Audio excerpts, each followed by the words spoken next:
damos las gracias por venir a escuchar estos relatos de mujeres que dieron los primeros pasos dentro de la universidad, en los movimientos estudiantiles. La plática de alguna manera la plática que van a llevar a cabo aquí, en este caso Amelia Uretagoyena, Francisca Vázquez, Duarte, Fátima Rodríguez y Celeste Tadei. Estas pláticas que van a dar tienen que ver con los primeros pasos que dieron las mujeres dentro de los movimientos universitarios que se gestaron, pues, sobre todo a partir del 73, pero posteriormente también. Pusimos en este caso a Celeste Tadei como punto de contraste, que es una joven que nos puede explicar de alguna manera cómo son los movimientos ahora con las jóvenes, qué pasa con el movimiento feminista y las jóvenes. Las charlas que van a dar ellas tienen que ver con las universitarias y el movimiento del 68. Aquí yo quiero aclarar algo por el título.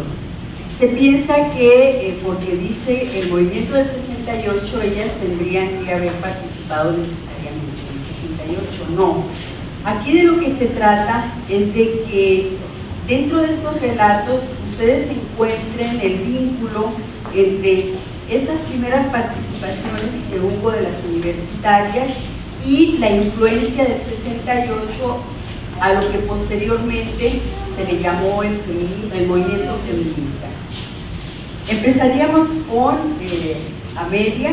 Bueno, ella es trabajadora social y es la doctora en criminología y es la directora de Ciencias Sociales actualmente. Rolando Cordera, en un artículo que publica en Nexos, él comenta que el movimiento estudiantil del 68 no se dio por las contradicciones económicas que prevalecían en el país, es decir, que esta no fue la razón fundamental, y señala que más bien fue la incapacidad de la política estatal para asimilar los cambios en la estructura social propiciados por el desarrollo económico. Él señala que fue esta movilización producto, ¿verdad?, de una matriz autoritaria del poder político post-revolucionario.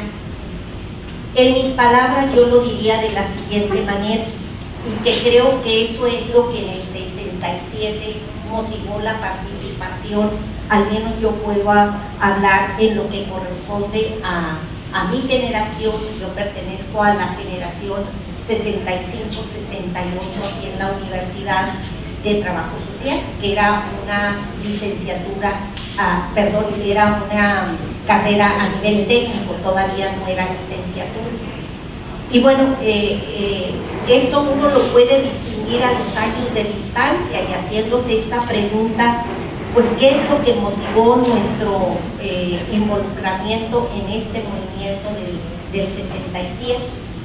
Y coincido pues con esa parte que señala Rolando Cordera en el caso del movimiento del 68, que aquí no fue un movimiento, vamos a decir, por inconformidades en relación a, vamos a decir, a la política económica o bien a las condiciones del desarrollo económico. Para mí el movimiento del 67 y del 68 se explican en términos de la incapacidad que tuvo el Estado para darse cuenta que la sociedad, o sea, había empezado a cambiar y que había empezado a cambiar en el sentido de que estábamos ya inconformes con lo que era el corporativismo, con las decisiones verticales, en este caso con el autoritarismo, y particularmente aquí en Sonora, el movimiento del 67, por parte de los estudiantes, formó parte de un movimiento social que se da por una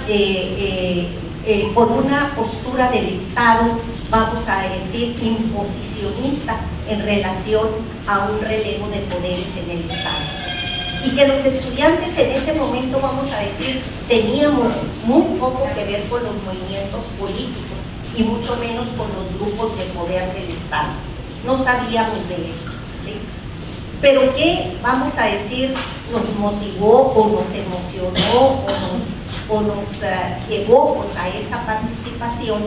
Tiene que ver precisamente con lo que ya en esos momentos los estudiantes percibíamos como algo que no debería de ser.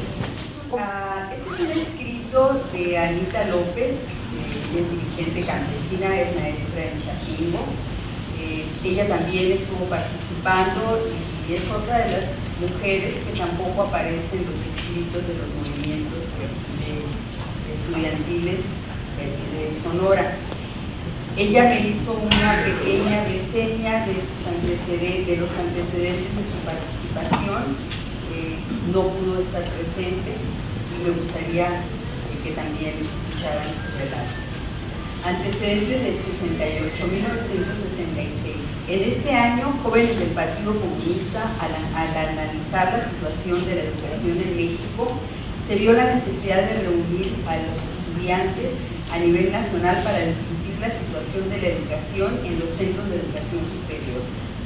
Basados en este análisis, se acordó impulsar la organización estudiantil teniendo como eje la democratización de la enseñanza.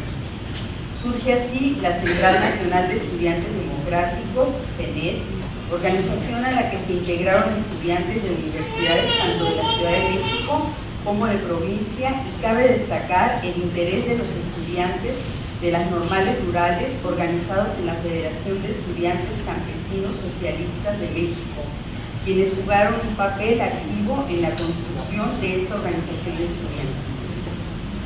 Por la Universidad de Sonora fuimos nombradas como representantes ante la CENED, la compañera Rita Chávez y Ana María López Rodríguez, quienes éramos estudiantes de la Escuela de Derecho. Como delegada de la CENED, asumí las tareas de organización en algunas normales rurales, entre las que destaca Tetles en el estado de Puebla, Cañado Hondo en Aguascalientes, El Roque en Guanajuato y otras. La CENED impulsó la democratización de la educación en las universidades, tomando el eje central el llamado a los estudiantes bajo el lema de luchar mientras estudian. 1967. Como todos sabemos, este movimiento que se desarrolló en Sonora y que tuvo como centro la Unison, se ubica con un antecedente de cuestionamiento a la política represiva que los gobiernos estatal y federal desarrollaron. En este movimiento, una de mis tareas centrales fue la difusión en ejidos y poblados en el sur de Sonora, así como en las colonias populares de Hermosillo. El desarrollo y desenlace de este movimiento es por todos conocido.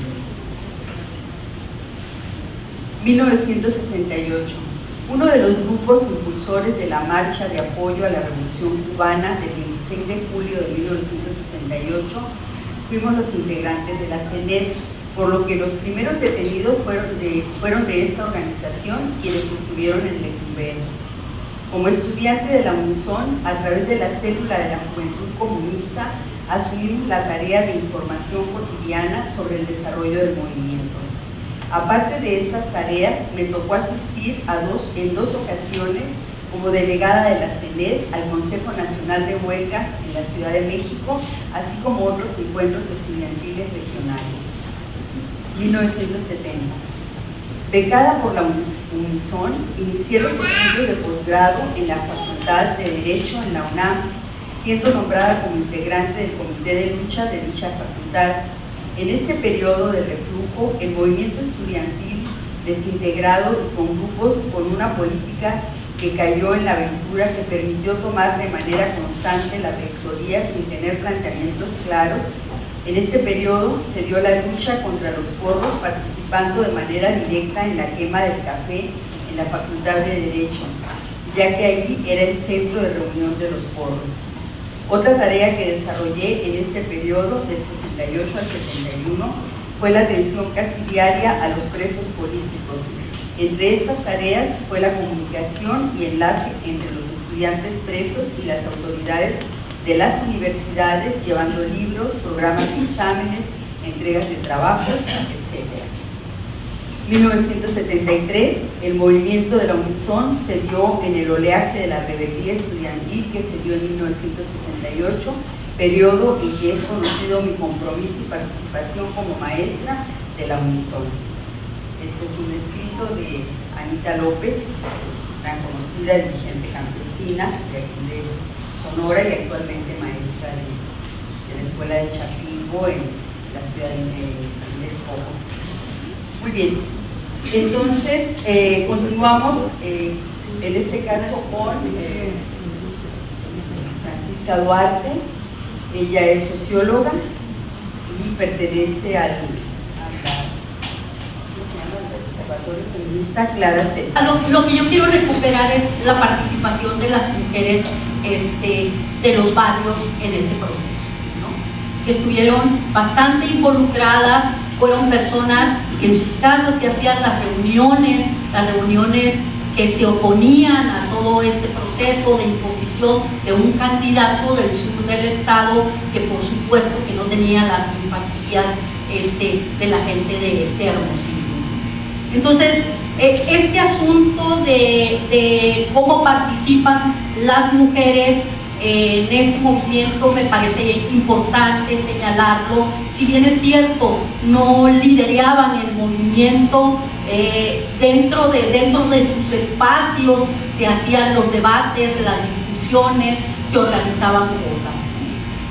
Hablar del 68, ya para no repetir lo que Amelia nos compartió, hablar del 68 aquí en Sonora para mí me parece como muy difuminado, ¿no? Me parece que salvo algunas expresiones el movimiento estaba bastante golpeado, había habido una incursión de la policía, había habido otra incursión del ejército en la universidad violando la autonomía universitaria. Y creo que después de que el movimiento se vio envuelto en esta pugna por el poder, por lo menos aquí en Sonora estaba bastante golpeado. Seguimos con Fátima Rodríguez, ella es ingeniera agrónoma y nos va a hablar de sus experiencias también como universitaria, como estudiante. Nosotros vivimos un tiempo pues muy esplendoroso. Claro que inspirados por los movimientos que se habían dado en el 68 en París, en Checoslovaquia, y México no fue la excepción. Nosotros entramos a la universidad y a partir de los años 71, 72, un día me encuentro a Armando Moreno Soto y me dice: me gustaría platicar en torno a construir un esquema distinto a lo que se está viviendo ahorita en la preparatoria de la Universidad de Sonora. Y entramos a la parte que era buscar mejores reivindicaciones académicas.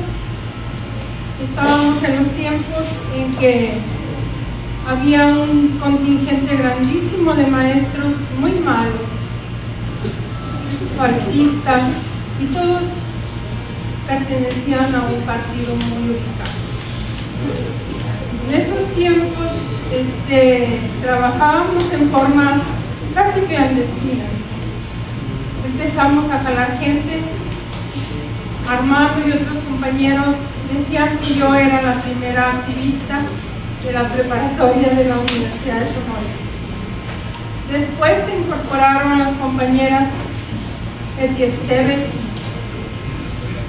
Cruz del Carmen Moreno, hermano de los hermanos Moreno, Milisa Villescusa y sus hermanas Noemí, y otra compañera que no recuerdo, Mireya Almada. Muchas mujeres que participábamos en la parte académica,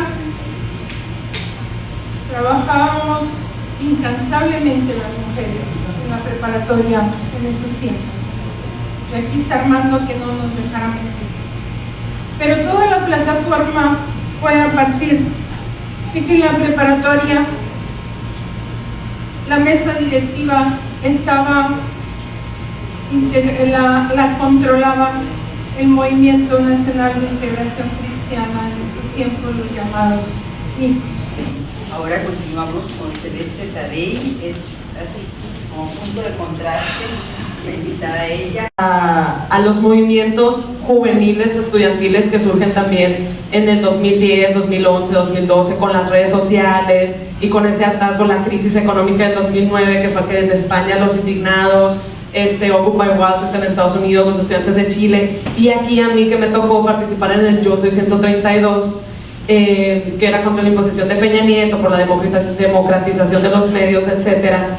Y como yo en ese momento, yo no tenía en absoluto, es más, lo voy a confesar, para mí las feministas eran unas locas ahí, que ni al caso están reclamando cosas que ni al caso, porque además, yo me imagino que en el 68 las mujeres eran menos, porque la matrícula estudiantil eran predominante hombres. Cuando yo ya era estudiante de licenciatura, ya estábamos mitad y mitad y ya había muchas mujeres por igual, iban a las marchas en cantidad. Parecido a como sucedió en el 68, muchas de las mujeres que participamos ahí nos fuimos dando cuenta de que, pues, aunque se suponía que podíamos agarrar la palabra igual que los hombres, no éramos escuchadas igual, no éramos tomadas en cuenta igual. Seguía habiendo este papel. Me acuerdo que se usaba mucho una frase que usaban los hombres en aquel entonces, del Yo Soy 132, mujer, yo te quiero linda, libre y loca. O ¿cuál era la otra? De mujer bonita, la que lucha, ¿no? Y a lo mejor en aquel entonces yo no era tan consciente, era de que, ay, sí, voy a luchar para ser más bonita, ¿no? Y después fuimos cayendo en cuenta, las compañeras, gracias a haber participado ahí, fuimos cayendo en cuenta de que seguíamos siendo vistas como, la que va a ser la compañera ideal, la que está ahí para ser bonita y su opinión no es tan sofisticada como la de los hombres, no es tan importante, todo ese rollo, ¿no? Entonces, como también tejimos redes y por medio de las redes sociales y todo, mujeres de diferentes partes del mundo, creo que eso ha impactado mucho en nuestra formación feminista de hoy, de darnos cuenta. De hecho, Mireya me comentaba que le dijeron en la mañana que nosotros ya teníamos todo bien ganado y las generaciones de ahora ya la teníamos más fácil. Y pues creo que el machismo es así, ¿no? Se empieza a disfrazar para empezarnos a dar cuenta de que, ya ganamos esto, entonces nosotros ya estamos muy cómodas. Y creo que las mujeres que hemos participado o que venimos del Yo Soy 132, aunque no hayan participado en el Yo Soy 132, pero que están involucradas en esta ola, que yo le llamo una nueva ola del feminismo, donde hay muchos feminismos, pero que sí hay una creciente de personas, de mujeres que empiezan a tomar más conciencia, al menos yo me incluyo en ella. Sí tiene mucho que ver con lo que vivimos ahí y tenemos muchas cosas que exigir todavía, o sea, y se agradece mucho a las mujeres que lucharon en aquel entonces porque se les respetara, porque se les diera los mismos espacios.